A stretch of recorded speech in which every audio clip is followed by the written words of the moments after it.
Well, we have got all the big names in the studio today. Earlier on, Richard Kingscote, Sam Turner, Jane Mangan, and now former champion, Group 1 winning jockey this season, Jim Crowley, the man who, of course, not only is riding the best horse in the world in Baaeed, but also a Group 1 win on Huckham in the Coronation Cup. A super performance from the horse, Jim. Let's just reflect on the race and the way he performed, because I thought, in terms of rides, I thought, watching it from a layman's point of view, I thought it was an excellent ride. What did you feel about the ride you gave the horse? I didn't make any mistakes, which was nice. That's true. No, Why do jockeys always say that? Why do they say I didn't make any mistakes? It was great. It was lovely for the horse. It was lovely for Owen and everyone at Shadwell. It's lovely to win a Group 1 with him. I just thought the way the race panned out, he's a horse who stays well, and although we didn't go that quick.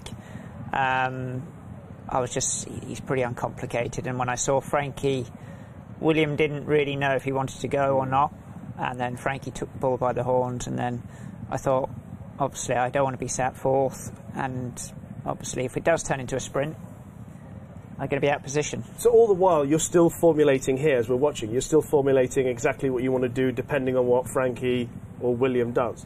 Yeah, obviously I've seen Frankie's decided to go now and make the race, and then I could see William was going to take back and switch off and probably have my position. So I had to make a quick decision here now to go. William does want that position, doesn't he? Yeah, of course. Yeah. Look, it's race riding, and, you know, I just got there first and was able to take it, and then the rest of the race was easy after that. We could just get into a nice rhythm, and we weren't going a mad gallop by any means, but it just meant that we were in a good spot turning in. That is fascinating. You know, Jane, when you're watching that, for people at home, understanding that the race is won and lost, when you talk about early on, that's a very, very significant manoeuvre in the outcome of the race. Yeah, and it was a decisive manoeuvre, and one you could see consciously wasn't plan A. But you're looking at high definition, you're looking at Manobo, and you're thinking, okay, they're stairs. They looked like they were walking in front. You weren't pressurising Frankie to go faster, but you were in pole position to pounce whenever you wanted to go. You're comfortable there. Yeah, I mean, it worked out perfectly. He's a smashing horse, and obviously he's won a 1.5 miles, and I knew we were going steady, but the other thing is the nature of the track as well, the camber at Epsom. Some horses just don't handle it, and they'll always handle it if you're travelling, you know, but if you're not travelling, that's when you don't handle the undulations there. But luckily for me, he was travelling, and, you know, I was actually able to take a bit of a pull here. You know, he was always filling up. I felt that when I went for him, he was going to pick up. I mean, he throws that leg out there. He's got a funny old action on him, but like I say, he won so well in the end. You said he won a 1.5 miles, but he obviously last off the bridle there, travelled like he had a high cruise. Is that the best feeling you've got off him before? Yeah, look, for him to win a Group 1 like he did then, but actually the day he won at Ascot last year was a Group 1 performance in my eyes, you know, and obviously he ran very well in a Shima Classic, but the ground was lively enough for him. I mean, he wasn't beaten that far that day. Not beaten far, but you know, that was his day, and it worked out well. There was a bit of talk that you dawdled there, but you still did the first 4 furlongs about 10 to 12 lengths quicker than the Oaks. So I'm not sure the horse quite got the praise and reward that he deserved, really, because not only did he travel well off what was a fairly solid pace, but the way that he's put good distances between himself and good horses. Last year's winner second, Manobo, should have suited him that test. Well put in his place. I thought it was a pretty exceptional performance, to be honest. Yeah, I agree with that. I mean, look, he's a full brother to Baaeed, so well, it's great. Obviously, we will talk about him at some point, but it is great that he's won it. Also great for the trainer, Owen Burrows. A first Group 1 for him. To provide him with that must have been a very special moment. It was a special moment. He's a top man, Owen. It can't have been very easy for him the last year. But like I said, he's got some nice horses there now. We've obviously a very small select group, what we've got, but he's got Minzal, who is a horse I think quite a bit of as well, go to Royal Ascot. So hopefully he's not finished having Group 1 winners yet, Owen. Obviously for Huckham, you would hope that he comes out of the race okay, and then there'll be big targets for him, but that's all to be decided in the future, fingers crossed. But let's talk a little bit about your other ride that we talked about earlier on. You might have heard us talking about Mutasabek. Can I ask about Mr. Sarbeck, whether he handled the track or not? Yeah, no, he actually lost his near four. I knew as soon it. as he came out the stalls. It came out the stalls and gone 3 strides and lost his front shoe. It came whizzing past me. And he was never really that comfortable after that. You could feel him. His stride wasn't striding out like he should be. When we came down the hill, probably could have kicked up the inside on him, but on a horse who might not handle the track, you know, you could run into trouble. They gave him an option to come down the outside, but he was always lugging down. And obviously, having lost his near 4 shoe, it's understandable why he was like that. OK, so Jen, you give him another chance, Mr. Sarbeck. Yeah. No. Because it's ignorance. I thought he was going to be Guinea's horse, and he's just plateaued for me. No, I'd definitely give him another chance. You have to say that. Of course, of course. Will you want a bit more coaching? Yeah, for sure. But I mean, look, there. I mean, he was just not helping me. He was hanging in behind. If I could have got him maybe on Williams' girth a bit sooner, but like I said, he's just there. It's the nature of the track. Until you go out there and stand on the track, you don't appreciate the camber, how unforgiving it can be. What are his ideal conditions? Mile, cutting the ground, strongly run race. You know, Flat track. flat track. Everything that wasn't. Yeah. I mean, the winner's a good horse. Got the run of the race. Revise your opinion. No, I just so that I know if I need to turn off my phone, because I'm going to get a message. From Nick and Martin. Train well and truly going strong. The Lockinge next year, right up his street. Possibility. Yeah. We're going to have a look back at the Oaks. You rode at Cowida in the race, and we'll look back at that race, and you can put a bit of substance for it. But obviously, the very start of the race was key for the outcome of the race. Yeah. And Emily Upjohn, I mean, from a jockey's perspective, and what Frankie suffered on Emily Upjohn in the race, what were your thoughts? Very unfortunate. I was next to him. I thought he'd gone. You know, he was just 1 minute he was there, next minute he's gone. But don't forget, I think Tuesday was very slowly away as well. Yeah, she's down on the inside. She missed it. And that's not a good place to be in. And I thought, with a low draw, you know, a lot of credit to the winner as well. I think Ryan would like to have been, you know, place or 2 handier as well. We didn't go very quick, obviously, and then Frankie, he's in a bad pitch from where he is now. It's not easy there, and like I said, we're not going very quick at all. Yeah, you're on Cowida in the Kirsten Rousing colours, and she stayed on quite nicely at the end of the race. Do you think, as you say, not going quite quick, a stronger pace would have brought her stamina into play? Yeah, for sure. Actually, she was on and off the bridle. I didn't have a lot of steering, actually. When I pulled up, the bit had come through her mouth. Oh. So I didn't have a lot of options other to go up the right-hand side of the track, because that's where she was hanging. But like I said, it was very unfortunate for Frankie. I mean, like here now, we're steady, and you've made your bed at this position. It's very difficult to make a move now. You know, Ryan was very lucky that they all came to the stand side or middle of the track, and he could get that lovely split through, whereas Frankie's had to come around horses, and it's probably what's cost him the race. Joan, there's a point in the race on the side-on view in the straight where Emily Upjohn is actually ahead of Tuesday. Yeah. What do you make of the stretch run and how it transpired for the 2 horses, Tuesday and Emily? Frankie switched out, she showed a burst of pace to ultimately get there probably sooner than he expected. But if you look at the 1, 2, 3 in the finish, Ryan is right beside Frankie and Holly is just in front of Ryan, but we're concentrating a lot on Emily Upjohn because of the unfortunate start she had and the fact that he had to go way down the alphabet to get his plan. But he switches out here, Ryan stays to the inside and he gets his run, but Ryan doesn't commit early. Watch Ryan behind Nashwa. Frankie's manoeuvring out, he's making ground. Tuesday's yet to be asked for effort. So I think coming off a sedate pace, the 1, 2, 3 to come from where they've come from, it's a massive performance, particularly from the front too. I'd love to see Nashwa back to 10. I think maybe that might be where we'll see the best of her. But on her birthday, I think Tuesday is probably the unsung hero of the race. I think Emily Upjohn went favourite for the Arc after this race, which is a little bit ludicrous. She's a very good filly, but I think the front 2 are top drawer. Yeah, absolutely agree. The way they've put good distance clear of the 3rd and 4th. I mean, I thought Concert Hall would run a massive race. I didn't think she handled the track particularly well. Just thought she was always lugging and just didn't enjoy Epsom and the experience. But, I mean, Tuesday's totally vindicated and enhanced the form of the Irish Guineas. Both have the front two have quickened up, you know, and clocked sectionals, their best sectional during the race, albeit off a slow early gallop, which you'd suggest both of them be very happy over 10 furlongs as well as 12. Yeah. I love the way your filly did finish her race, and she's definitely given more encouragement for maybe some progression. It wouldn't be unusual for a Kirsten Rousing bred filly to improve with a bit of time. No, it was a good run to be finished 5th in the Oaks. She's run a blinder, and obviously softer the ground, the better, and she stays well. And maybe a race like on Champions Day, the fillies and mares would be possibly a long-term target for her. Yeah, and just the substance of Emily Upjohn, and just going back to what Jane mentioned about the arc, because obviously once the Oaks and the Derby is run, we're thinking about throwing the 3-year-olds into open company. Where does she fit in the middle distance horses that we're seeing? What's your feeling about Emily Upjohn, and indeed Tuesday? Pre-Epsom, I thought I would fancy Emily Upjohn to win the Derby. That was my opinion of her. I thought she was... And I still have a huge opinion of her.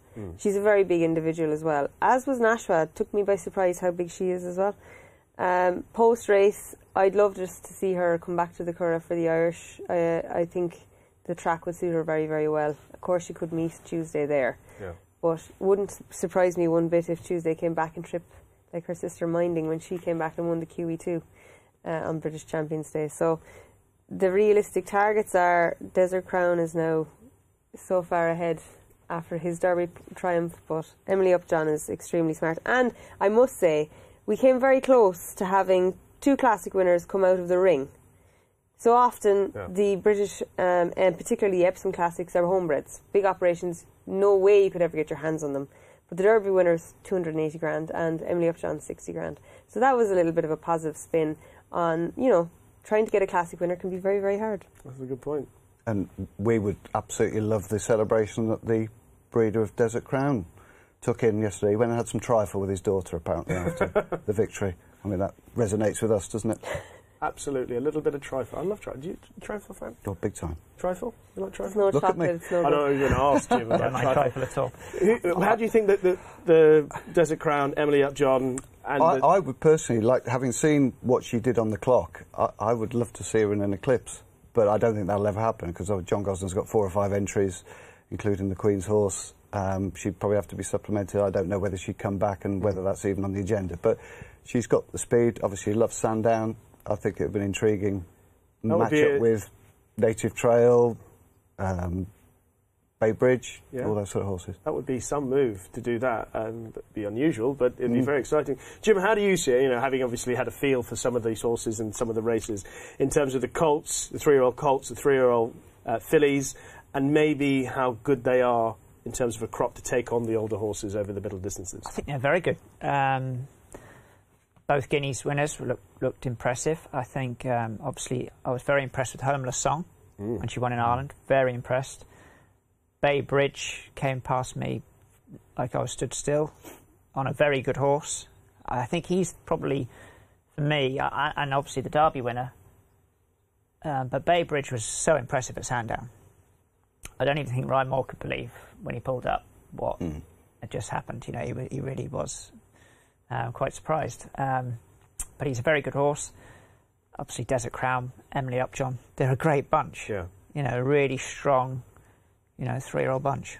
Bay Bridge, it's interesting to hear you say that, because there's the possibility, if things go the way we believe they might go with Baaeed, that after Goodwood and the Sussex Stakes, he could head to the Juddmonte International. He may end up having to face Bay Bridge there. You would think Bay Bridge is potentially one of Baaeed's biggest rivals this season? Yeah, on what I've seen so far, for sure.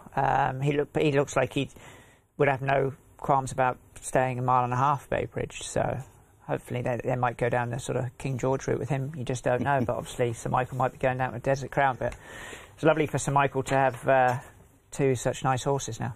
Yeah, very good answer. We are going to hear, though, from the man who won his 41st British Classic in an extraordinary number, the record-breaking Aidan O'Brien. Quite an incredible record, chatting to Lydia.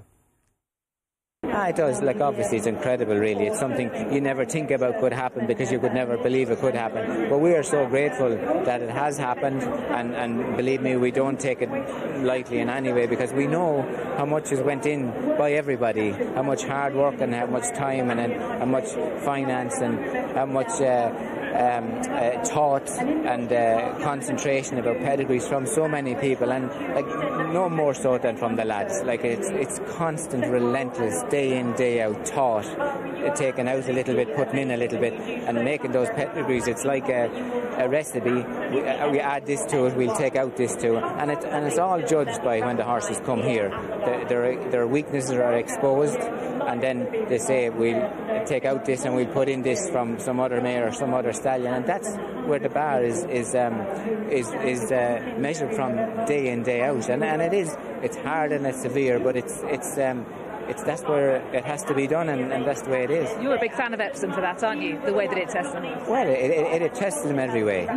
Their mentality, their balance, their courage. Like, and if you come here, you can get an awful mauling in Epsom and go back very, very sore, and you can go back licking your wounds like any sports person or anything to do with sport when you do get beat. And that's just the way it is, but that's the way it has to be to try and improve the pedigrees and make the pedigrees. There has to be the ultimate test, and Epsom is, and like, obviously Andrew and all his team and everybody here do an incredible job. The ground is always incredibly safe. The place is like turned out beautiful, and everybody's looked after great, and the atmosphere that comes into the place is where a horse is really, their mentality is really tested. Like, very few tracks anywhere in the world you have to go a mile and a half to the start, and the crowds are at both sides, and now the crowds are back again. It's like you'd feel the tension here, and if you're a little bit on edge, if there's a little bit of a mental frailty, like you could be exposed very quickly.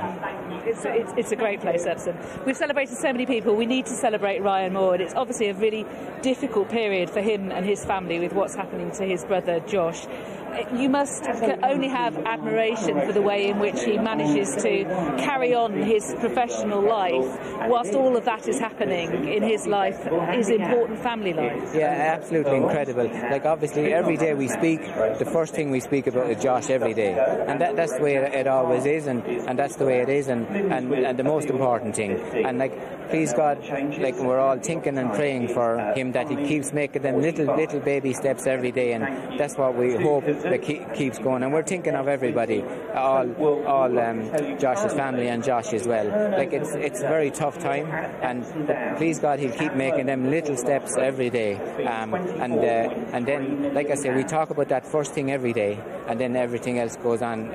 That's the things that matter, and then it goes into a professional relationship after that. And obviously Ryan is very sensitive, very caring, but very professional man, and he switches from, he knows that and how important that is, and I don't think there's anybody more genuine or sensitive or caring than he is, but then he knows that he has to do his job, and that's the way it is, and he's there for everybody all the time. He's not very outgoing, so people don't really know him, and he doesn't let anybody know him, but very deep thinker, very genuine person, and like, obviously we feel privileged to have him, and very grateful to him for continuing on to do his job at this time. But like, nobody thinks more about it, or I don't think nobody thinks more or puts more thought into than Ryan does on a everyday base, from obviously his family first and then his job after that, and we're just very grateful that he's agreed to be riding for us, really.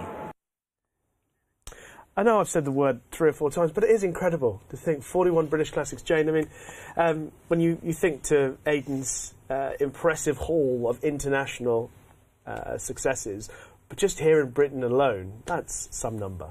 Yeah, I'm sure it's incredible, and he's mentioned all the thought and the team behind him, but he's just such a driven man. You know, nobody works harder than him, and the classics are everything, and that's every year with the breeding operation, that's what the goal is, and he doesn't miss the goal very often, does he? And it hasn't changed him one bit.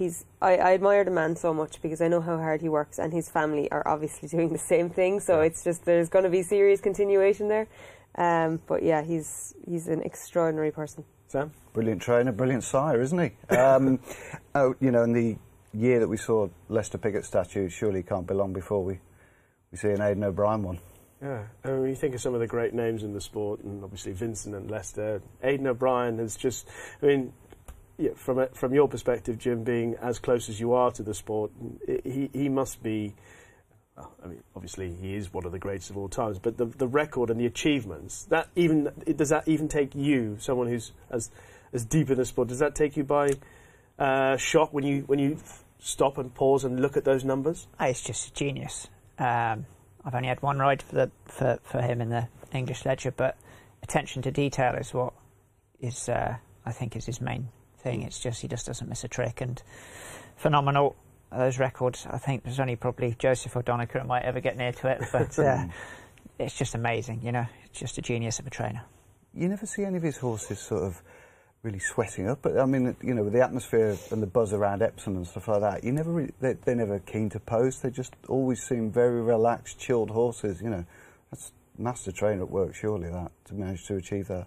You go back to George Washington to find anyone that actually misbehaved a little bit, and that's quite a long time ago. But you know, the walking they do in Ballydoyle is basically around a parade ring every day. Yeah. You know, white railing everywhere, and they have the best training facility in the world. But that is a horseman at work, and he saddled all his horses yesterday in the middle of the parade ring, not in a saddling box. Yeah. And when Stone Age looked like he was going to get a little bit upset, they just kept changing of the guard near him. There's all those little attentions, and people wouldn't even see it, people wouldn't even notice it, but that makes a big difference. And the other thing about him as well is that if things go wrong or something's disappointing on the racecourse, I remember when Air Force Blue got beaten, for example, in the Guineas, and I went up to him and, you know, with that silly reporter's face of, can I just get and he went, why are you looking like that? And I said, oh, just to get a word on how Air Force Blue, what your thoughts were. He goes, very disappointing, but it's not the end of the world. Nobody died, you know.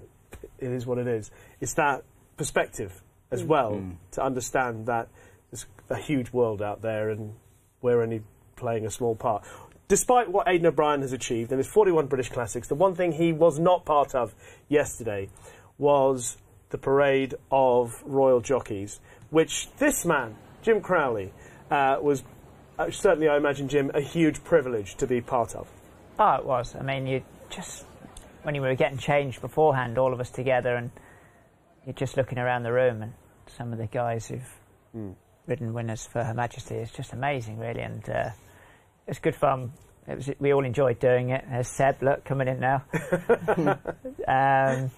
Yeah, it was great fun, and like I said, I'm very privileged to have worn those silks and had a few winners for Her Majesty. You talk about the names and the people that you've just seen. Obviously, it is a privilege, but when you all get together like that yesterday, I mean, how many times would that happen in your lifetime? You all stand together. You know, you're there with AP, Barry Geraghty, Steve Cawthon, Willie Carson. You know, that yesterday was, I thought, one of the best things about the Jubilee weekend. Oh, it's fantastic. We all really enjoyed doing it as well. It was just, unfortunately, she couldn't make it, but like she was down at Worcester, wasn't she? I think she slid off down to Worcester. Yeah, she went down to Worcester to watch her horse win there, didn't she? But no, it's great. I'm glad to be in a part of it, that's for sure. Let's just change the focus back to the horse that we mentioned at the very start when you arrived here, and that is Baaeed. Is there a day that goes by without you thinking, talking, feeling about Baaeed? Yeah, there is. I mean, look, he's a very special horse. I feel lucky to have come across him, and I've only ridden him 4 times now, 5 times I think, but he just keeps surprising me.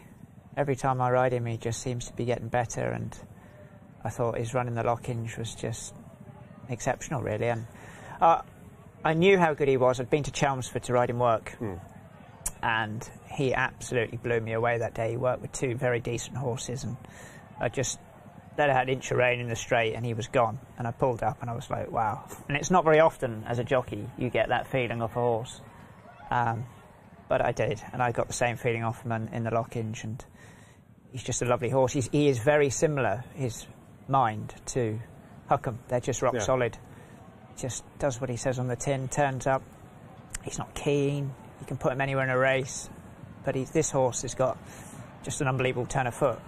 So when you say he's just getting better, someone who watches racing and not sits on a horse, I think that means he's either getting faster or stronger.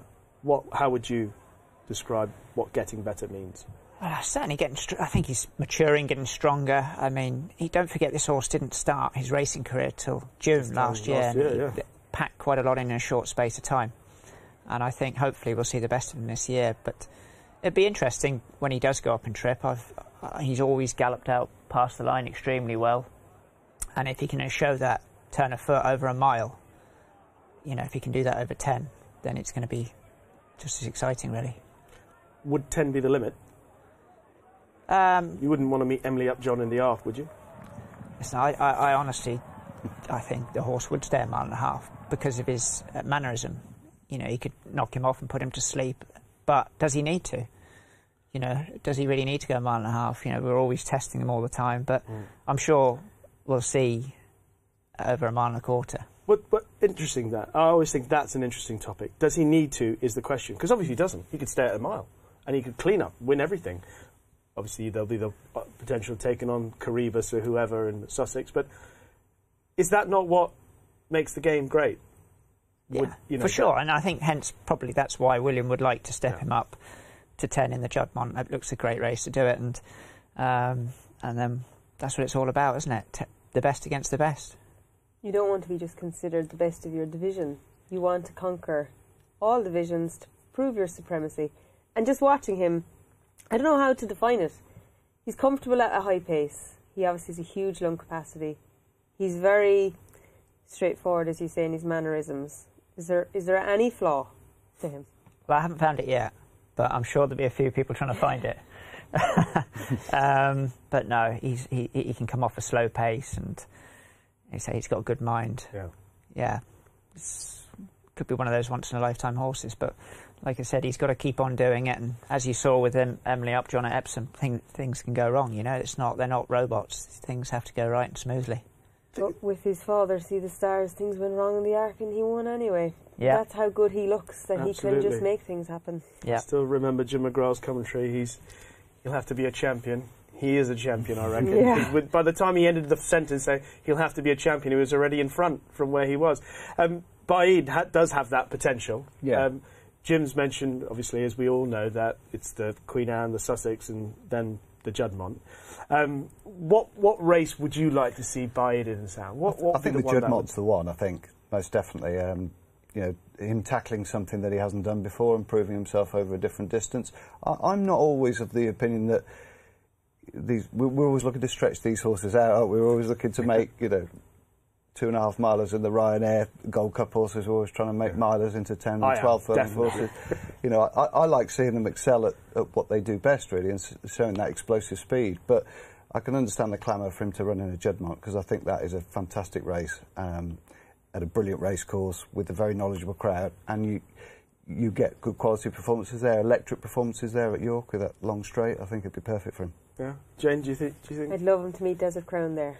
Oh, Desert Crown, Bay Bridge, no excuses. Baaeed. Beautiful track, best horses turn up. Hopefully, solid, good ground, and then you just have, the race of the ages. Last year we were talking about one race all last year, or was it the last jump season? We can revolve around one race, but it depends on where the horses turn up. That's why we start talking about the Ark, because that's usually we take till October for the top horses and the top 3-year-olds to meet. Sometimes it's in the King George, but in the last couple of years it hasn't been in the King George. So hopefully it might be in York. No comment. Just be very quiet. Understand. No, I hope so. I mean, that's what it's all about. The best taking on the best, isn't it? And genuinely, and this you might say, of course it does, or it does. But does your heart beat faster when you're about to get on Baaeed to ride him, or are you as cool as you always are? I'm pretty cool on him because I've got great belief in the horse. A couple of days before might get a bit edgy, but no. Listen, as soon as you're on him and you're away, it's like just a normal race, and that's how you feel. I think pressure's good. I think you ride better when you're a bit under pressure. You're on your A game. But with him, I've got a lot of confidence in him. All right. So, I look forward to it.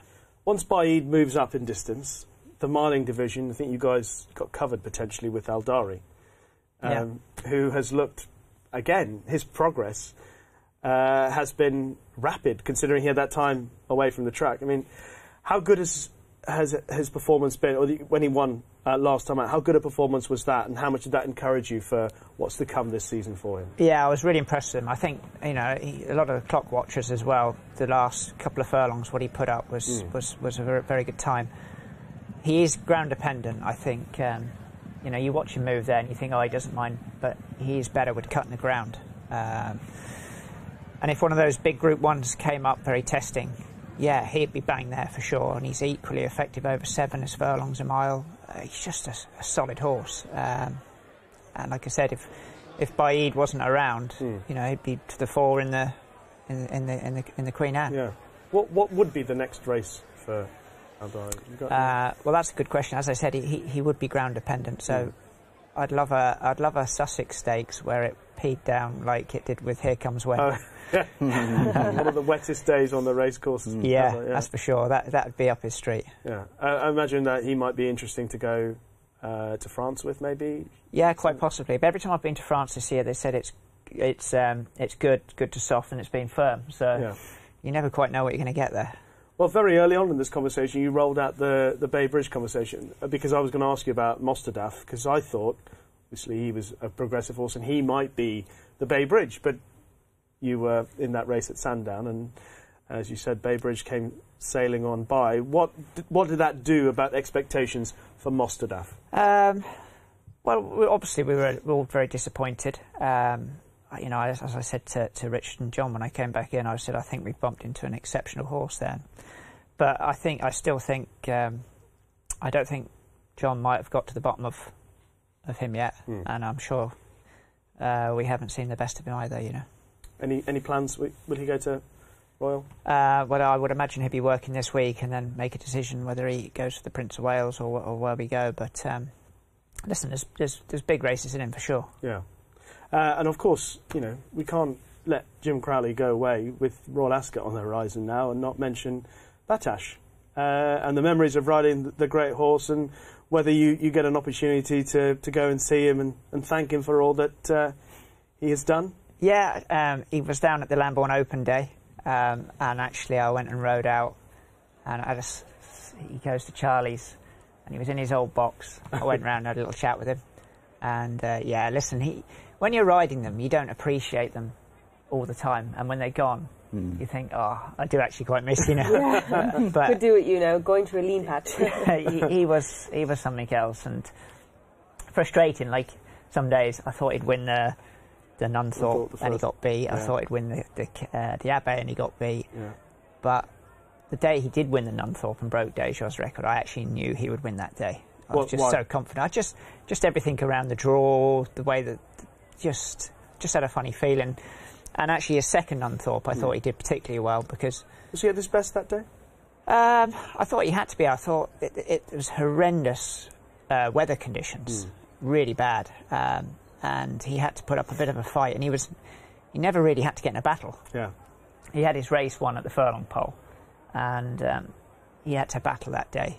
So, pricking his ears, they're going past the line. No, he was a real special horse, and on his day, 5 furlongs, fast ground, not a lot could get near him. Isn't it beautiful that you look back on a career like Battaash and not only seeing brilliance, Jane, but you also see the side of character, courage, and that's champions are not made without those qualities, are they? No, but sometimes, particularly on the flat, we don't see them enough to get to know their mannerisms and their character. And because he was a gelding and he raced on as much as he did, we knew he was quirky. We knew that you couldn't exactly set your clock by him, but when he was on an A game over 5 furlongs, he was unbeatable. You know, he was just an absolute bullet. He was unlucky to bump into Blue Point as well. He was a bit of an Ascot specialist, wasn't he? That harmed his CV a little bit. But still, what a CV. He was. I mean, like I said, he was Ascot.